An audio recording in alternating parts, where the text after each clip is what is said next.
Hello everyone and welcome to another really awesome game from the Bill Chess Festival. It is Vaishali versus Alexander Donchenko. Yesterday Vaishali defeated Jonas Julbier and you guys requested her next game as well. As you said, it is even better than the previous one. So I checked it out and yes, it most certainly is even better than the previous one. So let's see what we're talking about here. Vaishali with white opens with pawn to e4. We have pawn to c6, the Caro-Kann defense, pawn to d4, we have pawn to d5 and pawn to e5. I myself prefer knight to c3, but e5 does have its merits with a bishop to f5, and now many moves are possible here. You could go knight to f3, you could go knight to c3, maybe h4, g4. The bayonet attack is also very popular. Vaishali just goes for pawn to c4. We have pawn to e6, knight to c3, and now knight to e7. There is a game where this c4 knight to c3 setup was used. Magnus Carlsen even played it against Vladimir Fedosov in 2021 World Cup, but in that game bishop to b4 was played. Here we have knight to e7, deviating from the Carlsen-Fedosov game, knight g to e2, and d captures on c4. Now the bishop is not defending, so d captures on c4, knight g3 going after the bishop, and not moving the bishop, but rather just b5, defending the pawn. And you might be expecting something like knight captures on f5, but no, not really. a4 has been played, bishop g5 has been played. Here we have bishop to e2, and it is now as of move 8 that we have a completely new game. And it's very interesting that the position that will still occur in this game has been seen before, only without the bishop on e2. I will mention that when we get to that, but it's as if Vaishali was granted an extra move. With bishop to g6, now not allowing the capture.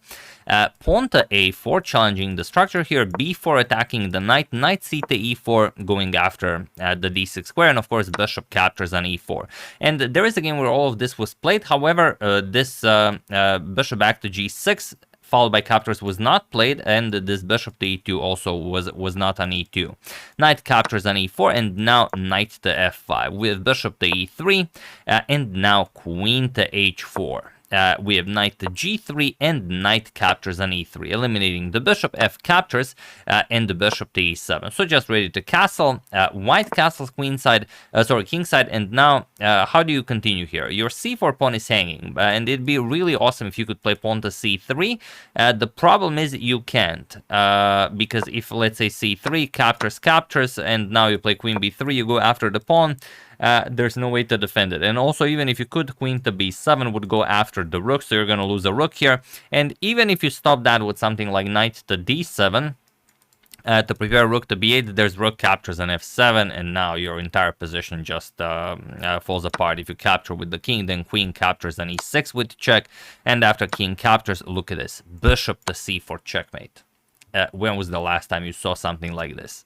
So many dangers lurk in this position. So knight to d7, not even thinking about saving that pawn. Bishop captures on c4, and now just castles kingside. We have pawn to a5 by Vaishali, and pawn to c5 by Alexander. And as I've shown in the thumbnail, this is the top move recommended by the engine, which makes Vaishali's next line even more impressive. Now, okay, the engine recommends a lot of stuff here, like rook to f4, attacks the queen goes to h6, then you move the rook to f3 to defend the pawn, guard against bishop g5. All in all, not a very human idea. But Vaishali goes for rook captures on f7, and the next move is crucial. What should Alexander play here? In the game, he played rook captures on f7, which just loses him the game. The move you have to play is king captures on f7. And after bishop captures on e6, of course, you decline the bishop, because if king captures, then queen b3 check.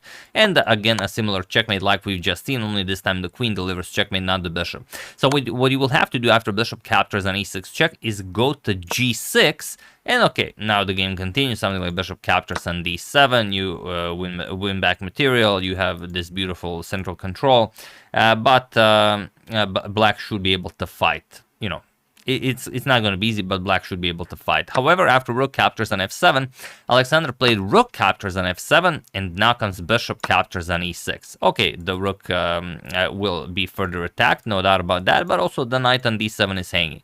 So what can you play here? Okay, rook to f8, there is no good way to add a defender here. For example, you go knight to f8 or something, you can just capture, and after king captures, queen f3 check, picks up the rook on a8, so the position just falls apart. So instead, after bishop captures on e6, rook to f8, defending, and now Vaishali is completely winning, but she has to be very, very precise. And you know, the move you really think you should play is the move you should play, but she spent over half an hour on this position, and in the end she played queen to a4, which is still very nice, is just not as crushing. Now the move you should play here is just captures on f7. That's it. Captures on f7, and after rook captures e6, and as simple as that. Rook to f8, captures on d7, you've equalized the material, and also you have a passed pawn on d7. I mean, this is a completely winning position, like queen b3, queen can come to e6. There's no defending this. But she played this queen to a4 move, and now it's possible to at least defend a little bit if you precise correctly. But Donchenko was also very low on time. He invested some 10 minutes on his next move. The reason I don't have clock times on this video is that chess.com again messed something up with their interface. Now when I load up the PGN with the clock times, it's no longer showing on the analysis page. Probably they just thought, yeah, I mean, no reason to have that there. Who's even using that? But okay, bishop to g5 was played. The best here is knight captures on e5, just to get that knight out of harm's way, and also you defend on f7, so first the knight has to be captured, and now once you free up some room for the king, something like rook to f1, and it's still, you know, winning or either close to winning, or, you know, should be winning if a human is playing this. But it's still possible to maybe play. But after bishop to g5, it is no longer possible. Now, queen captures on d7, putting pressure on the rook on f7, bishop captures on e3 with check, king to h1, and queen captures on d4. And I could have made any of the positions so far a pause the video moment, but I wanted to make it this one. Feel free to pause the video and try to find the coolest winning move for Vaishali. There are actually two moves that are winning, but you know, we're not going to play the weird one. So have at it while I give you a couple of seconds. The move, the weird one I was talking about is queen captures on a7. But okay, I mean, we're not going to grab a pawn. The real move that Vaishali played is rook to d1. And okay, you're attacking the queen. You're saying if you trade queens, I'm just going to capture back, and we're going to put even more pressure on this f7 rook. Then I'm going to play something like knight e4, knight to d6, put a triple attack on the rook, and you're going to be down too much material. So that's the basic idea. And another brilliancy is that if queen captures on e5, well, rook to d1 defends exactly against that, because queen captures on f7, you sacrifice a queen, and you checkmated the black king. The rook is pinned. That's it. So after rook to d1, queen captures on d7 is the only move. This is what Alexander played. Rook captures on d7, and now there's no defense. Knight e4, knight to d6. There's no way to add more defenders to the rook, because you have a pin on a light square and you have a dark square bishop. It's as simple as that. c4 doesn't really matter. Bishop captures on c4, bishop to f4, and now pawn to e6. Or you give up the pawn and go something like this, and again pick up the rook. Everything is winning here. Pawn to e6, rook captures on d7, and now not the move you're expecting. E captures on d7 check, because that would actually be winning for black. The trick is pawn to e7 check. This is what Vaishali played, and he was in this position on move 27 that Alexander Donchenko resigned the game, as there is nothing more to be done here. If you move the king, then captures with checkmate, and if the rook blocks, you just promote the pawn to a queen or to a rook, and it's a checkmate as the rook is pinned along this diagonal.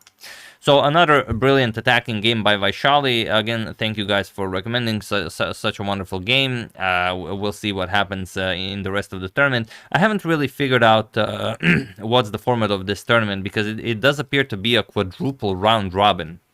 But maybe it's like two full circles of classical, then a rapid, then a blitz.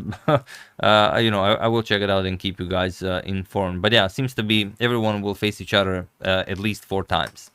So yeah, that's the game. Hope you guys enjoyed it. Very nice attack against the Karo